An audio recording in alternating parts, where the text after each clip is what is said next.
Hello, my name is Alex Isles, and in today's episode we're going to have a quick introduction to what was here at Segedunum Roman fort before the Romans. Now, so often when we look at Roman sites we can get caught up in the Romans themselves, and it's so true because they had such a massive impact on our landscape here in Britain. You just have to look at Hadrian's Wall and how it bisected the British Isles into two. You can really see that effect and how that would have had an effect on the native Britons and their psychology. But the land where Segedunum Roman fort has been inhabited for thousands of years, even before the Romans arrived.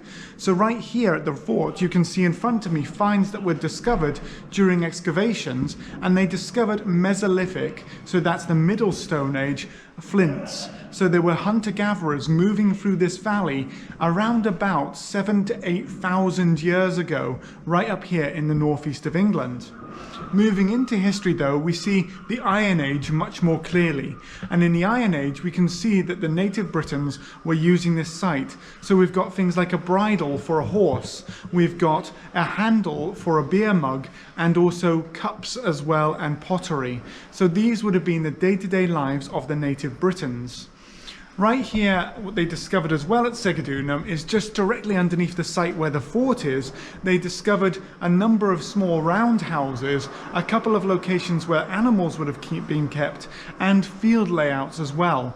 And the archaeologists reckon that 30 to 50 people lived in the same amount of space as the Roman fort occupied when they built on top of it. And so this would have been a small farmstead for some native Britons, and Segedunum itself is a combination of British language and Latin, and it means the strong place. So it's likely they took the native British name, Romanized it, and used it as the description for the site. It was a strong fortified location, and they reckon every 1 kilometer, maybe 1.5 miles, there would be one of these farmsteads, and the Britons would have been closely allied together in a series of tribes.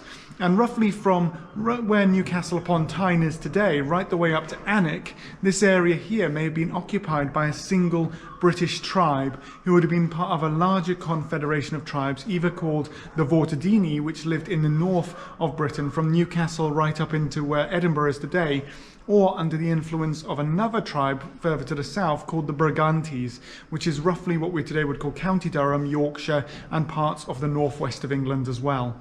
So you can see how all of that forms together. I hope you've understood a little bit of what was here at the Roman fort of Segedunum before the Romans, and it's opened up the world a little bit for you as well, because obviously with the Romans we see so much of how they did things and not so much of how the natives were here on the landscape. So as always, I would say I hope you've enjoyed the video. That if you're not subscribed, please do subscribe because it helps the channel. Share the videos with your friends, and if you want to have an influence on the content I produce in the future, please subscribe to my Patreon because that helps no end. As always, thank you very much, and I look forward to speaking to you in the near future.